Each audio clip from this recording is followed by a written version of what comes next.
Ya está de vuelta. Combinación clave.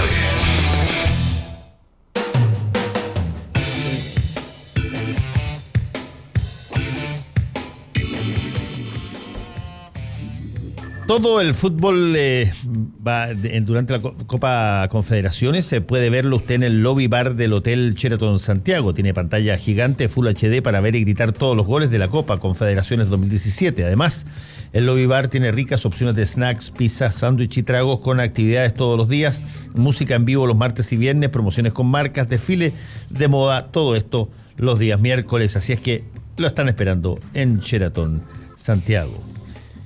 Y si es que usted está de vacaciones y, por ejemplo, se tuerce un pie, ¿qué hace? Si tuviera asistencia médica en viajes a Siscar, no se necesita preocupar porque ellos le ayudan. Contrate ahora su Asiscar en agencias de viaje, aeropuertos o desde su celular al asterisco 2299 y aproveche promoción de 50% de descuento. El exquisito estilo inglés y la tradición de la confección italiana, eso es Brooksfield. Lo puede encontrar en Casa Costanera, Portal La Dehesa y Alto Las Condes. Combinación clave. Bueno, estamos acá en el estudio. Siempre traemos a personas que utilizan el Archivo Nacional en esta sección de los días miércoles y han pasado para acá historiadores, profesionales de todo tipo que aprovechan esa riqueza que es el Archivo Nacional de Chile. Hoy día tenemos a Emma de Ramón, quien es la directora del Archivo Nacional de Chile, en el Día Internacional de los Archivos, que es el 9 de junio del 2017. ¿Qué significa el Día Internacional de los Archivos? Gracias por estar acá, Emma. Gracias a ti. Bueno, los archiveros tenemos un consejo internacional que surgió en torno a la UNESCO. Y bueno, establecimos un día internacional, que es el 9 de junio, para recordarle a la ciudadanía lo importante que son los archivos. Así que este viernes estamos de fiesta en mi gremio. Sí, el archivo archivo es una palabra que se entiende distinto de acuerdo a las distintas profesiones. Te voy a poner un ejemplo de la mía. El archivo en periodismo tiene dos acepciones muy precisas. Una es el back office, digamos, lo que tú tienes de respaldo que has guardado en el tiempo de tus artículos, lo que tú has investigado, los recortes de diario, etcétera. Y esa es una parte del archivo. Y la otra parte del archivo, que es básicamente con los medios audiovisuales, que es más o menos la misma lógica, es todo lo que tú has construido en términos de mensaje audiovisual y que está grabado y lo puedes reciclar cada cierto tiempo, actualizándolo y poniéndolo. Puedes inventar una sección que diga hoy en el tiempo. Entonces tú, por ejemplo, podrías partir, yo lo hice de hecho cuando creé Última Mirada la primera vez, yo partía Última Mirada no con lo que iba a pasar en el programa, sino que partía con 3 efemérides de lo que había pasado ese día. Hoy, qué sé yo, 7 de junio, en 1844, en 1600 no sé cuantito, y en este día pasaron las siguientes cosas y nos veíamos. El archivo también es una suerte de material para actualizarlo, traerlo a tiempo presente, para señalar de que no todo lo que ocurre de importancia pasó en un día como hoy, digamos, en términos periodísticos. Pero el Archivo Nacional tiene una tercera, creo yo, variedad sumamente interesante, que es material de base para crear cosas a partir del archivo. Imaginar situaciones, buscar elementos que están guardados, pero para sobre esa base generar investigación que tenga incidencia en el presente. Sin archivo, básicamente sería como si tú estuvieras desmemoriado todo el tiempo. Sí. ¿Ustedes tienen número, Emma, respecto de la cantidad de personas que utiliza el Archivo Nacional? Sí, tenemos estadísticas. En realidad nosotros atendemos sobre 20.000 personas al año. Eso en forma relativamente presencial, fuera de todos. Por ejemplo, en el Día del Patrimonio llegaron al Archivo Nacional aproximadamente 9.000 personas. en total en los archivos que tenemos.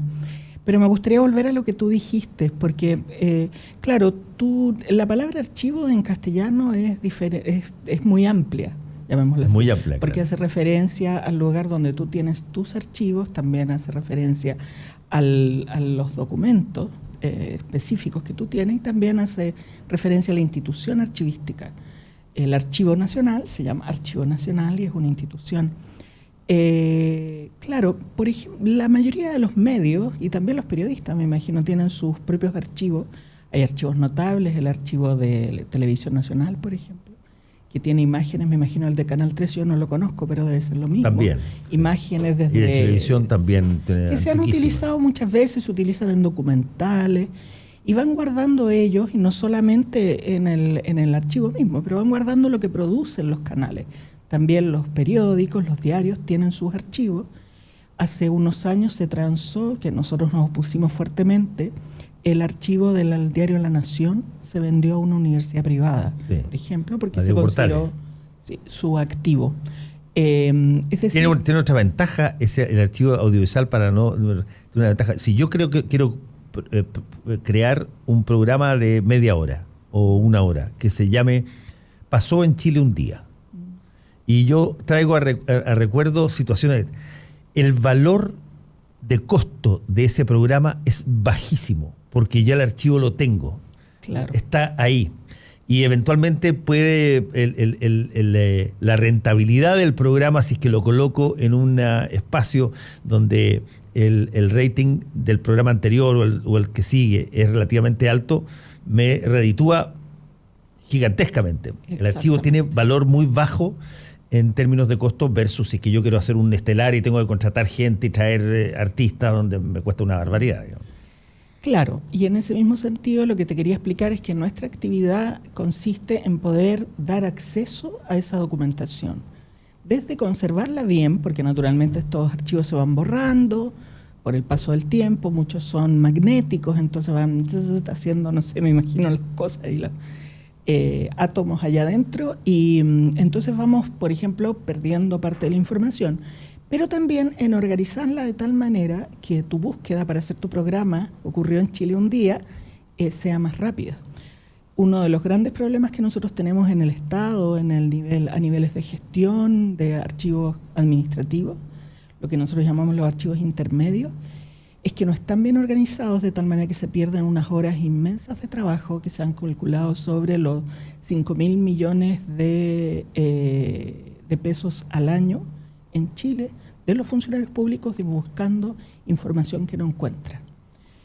Que está pero no la encuentra. Está pero no la encuentra, porque generalmente en general los archivos se producen naturalmente porque uno hace cosas. Tú en tu computador tienes un montón de archivos, que anotaste algo, que bajaste algo de internet. Entonces, en esa producción natural también le ocurre a los funcionarios públicos o a cualquier empresa. Y lo que hacemos los archivos es ver de qué manera se organiza eso, porque generalmente nosotros nos olvidamos de eso y van quedando, te has fijado, como en unas bodegas atrás, que ahí todo tirado, cajas y qué sé yo. Entonces, bueno, se busca algo, realmente me sale más fácil volver a armar que meterme en todas esas cajas con el polvo, los ratones y todo a sacarla. Justamente la maravilla de los archivos es que tenemos todo organizado, todo en depósitos especialmente adecuados, de tal manera que esa información pueda sobrevivir con el tiempo y nosotros la encontremos fácilmente. Y el trabajo de recordar sea más fácil, igual que lo que pasa dentro de nuestra cabeza cuando vamos juntando experiencias, recuerdos. Ese trabajo lo podemos hacer rápido. Estamos conversando con Emma de Ramón, directora del Archivo Nacional de Chile, así como todos tienen una idea de modelo de sociedad que les gustaría vivir, o cuando son políticos proponen cosas de acuerdo a un estándar especial, la educación finlandesa, qué sé yo, la libertad de expresión norteamericana. Te pongo un ejemplo.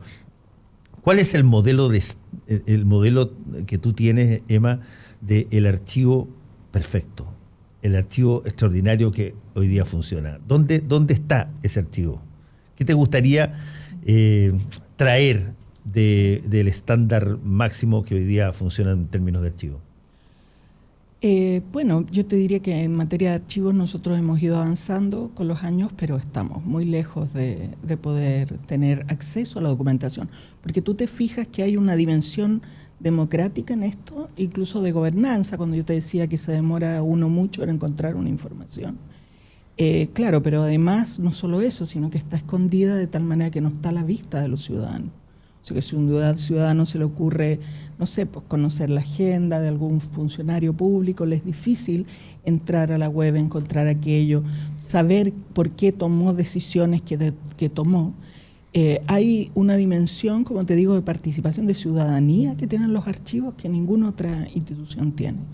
En ese sentido, yo te diría que hay algunos archivos que funcionan muy bien en Chile, con escasez de recursos, pero lo hacen bien. Estaba pensando, por ejemplo, en el archivo del Ministerio de Educación, que fácilmente cuando tú necesitas una nota, algún certificado de que terminaste cuarto medio, lo encuentras rápidamente. Y también dentro de todo lo que es la ejecución interna, también funciona muy bien. Y hay otros lugares donde no es así, es decir, la mayoría de los ministerios funcionan de manera muy rudimentaria. Los archivos es como que los chilenos no tuviéramos esa voluntad de recordar de pronto. No sé si es una voluntad de olvidar o una falta de relevar la importancia que tiene el recuerdo. Tal vez yo a veces lo he interpretado como nuestro país sufre tanta desgracia, se caen las cosas, perdemos cosas, que un temblor y se caen los vasos, que tenemos como ese desapego a nuestros recuerdos. He pensado muchas veces que puede ser eso, porque es casi una conducta. Cuando yo empiezo a hablar de estos archivos con esta pasión que tengo por ellos, tú me abres los ojos y me dices, de veras, me podrías, no sé, ayudar a organizar esto, claro.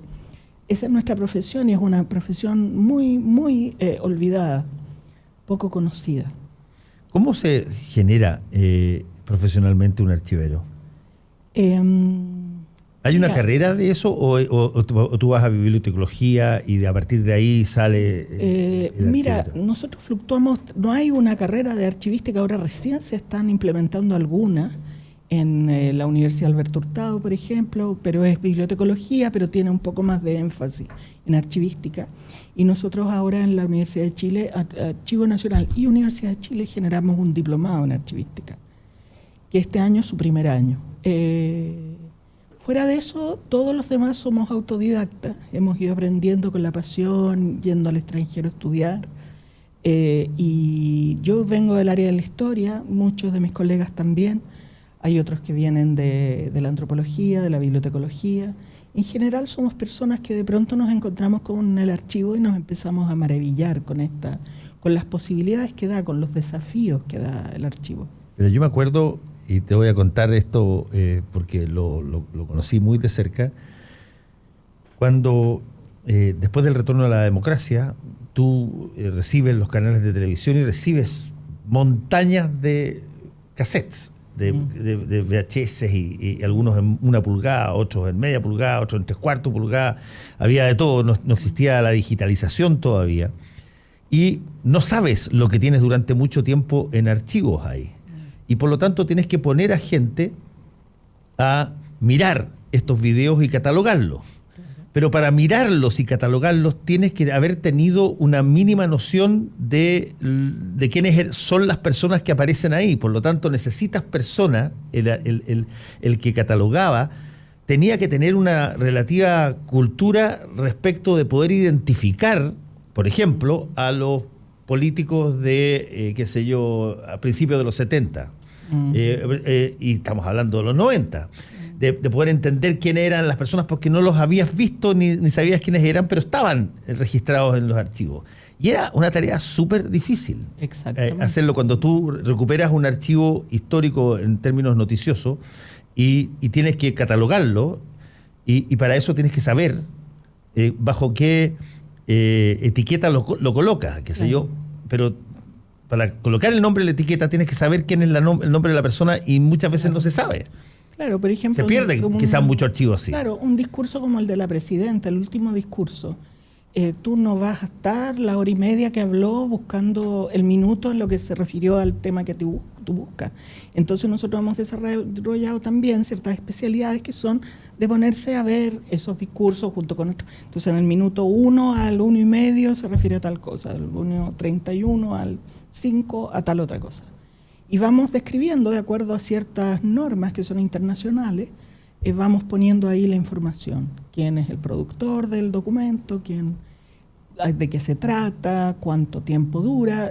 Tanto en soporte, estos son temas de soporte, nada más. Soporte de digital o de video, de cinta de video, VHS, como dices tú, papel, fotografía. Es decir, este es un mundo inmenso y que te permite, en el fondo, tomar mejores decisiones porque sabes sobre qué estás pisando. ¿Qué pasa, Emma de Ramón, cuando tú tienes un periodo de la historia o una situación específica donde no hay archivo? Desapareció el archivo. Claro. ¿Cómo se reconstituye eso o qué se hace en ese caso? Quedan vacíos en realidad. Por ejemplo, en derechos humanos nos ha pasado mucho porque hay una ley que dictó Pinochet cuando iba saliendo del gobierno, prácticamente el año 89 a fines, que es una ley que prohíbe al Ministerio de Defensa, las Fuerzas Armadas y de Orden entregar documentación al Archivo Nacional, porque los ministerios por ley tienen que entregarla, acá no, y además los autoriza a destruir, de acuerdo a su criterio, la documentación que les parezca, porque también todo el resto de los ministerios están sometidos a ciertas ordenanzas, especificaciones de la Contraloría para destruir documentación.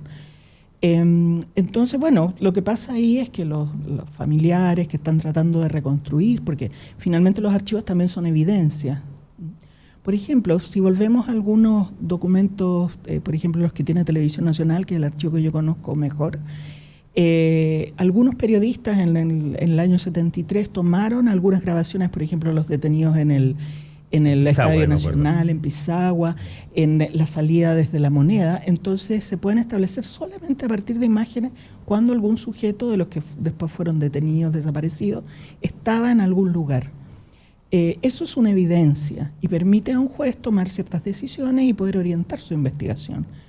Lo mismo ocurre con los papeles. Entonces, si tú le permites a un ministerio entero destruir lo que se le ocurra, naturalmente lo que hace es que produce un vacío de información en algo y por lo tanto pierdes la evidencia que eventualmente te puede llevar a estar en algún, no sé, juicio o determinar la culpabilidad de algo. El caso inverso, Emma de Ramón, el caso inverso, cuando de repente aparece algo que no se sabía que existía, yo voy a plantearlo en términos literarios, pero la obra que aparece, que no fue publicada por Gabriela Mistral y que de pronto aparece.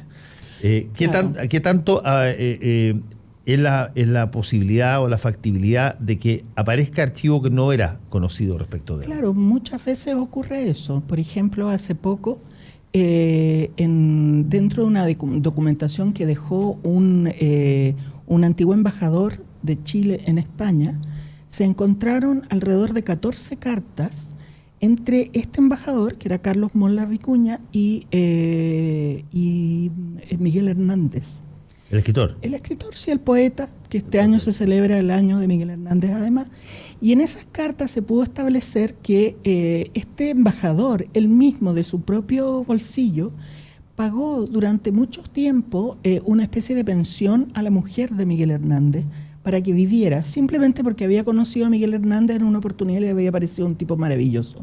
Entonces, cuando él cayó preso y no tenía cómo mantener a su familia, que de ahí viene esa canción, Las Nanas de la Cebolla, por ejemplo, este embajador chileno, en una actitud de absoluta filantropía, le regalaba un sueldo que no era menor a esta señora para que se pudiera mantener ella y su hijo. Y está la última carta que escribe la mujer de Miguel Hernández, le escribe al embajador contándole que el niño, que Miguel Hernández ya había muerto, me equivoqué de embajador. Es Germán Vergara Donoso. Un pequeño lapsus en los 40 kilómetros de documentación que tenemos. Encontrar eso fue obra de un historiador español, especialista en Neruda, que se puso a mirar esto buscando documentación de Neruda y encontró estas cartas. Por ejemplo, eso no sabíamos que existían. Los investigadores respecto a Miguel Hernández no tenían idea que esto había ocurrido, y nosotros tampoco conocíamos ese perfil de este hombre, de Germán Vergara, que era así. Otro caso, ahora se nos acaba de entregar, te doy la primicia, al Archivo Nacional se va a hacer la presentación el día 22 de junio de los documentos del Departamento 50.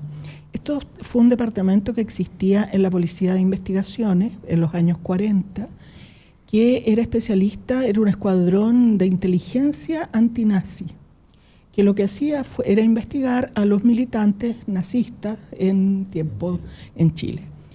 Son 8 volúmenes de documentación en la que vienen seguimientos y fotografías respecto de estos documentos. ¿Cómo llega una cosa como esa? Otro historiador que investigando se encontró con que había un vacío de esta información, empezó a buscarla y la encontró en la Policía de Investigaciones, una parte. Hicimos un trabajo conjunto entre él, nosotros desde el archivo y varios diputados que hicieron escritos al director de investigaciones, quien finalmente dijo: en realidad es una tontera que tengamos esto en reserva y clasificado, ya ha pasado tanto tiempo, y lo entregó al archivo y lo vamos a publicar. Te di la noticia anticipada el día 22, que es muy significativo porque también no sabíamos cómo operaban los sistemas de inteligencia en Chile en ninguna parte, en ninguno de sus aspectos, ni siquiera en esa documentación tan antigua.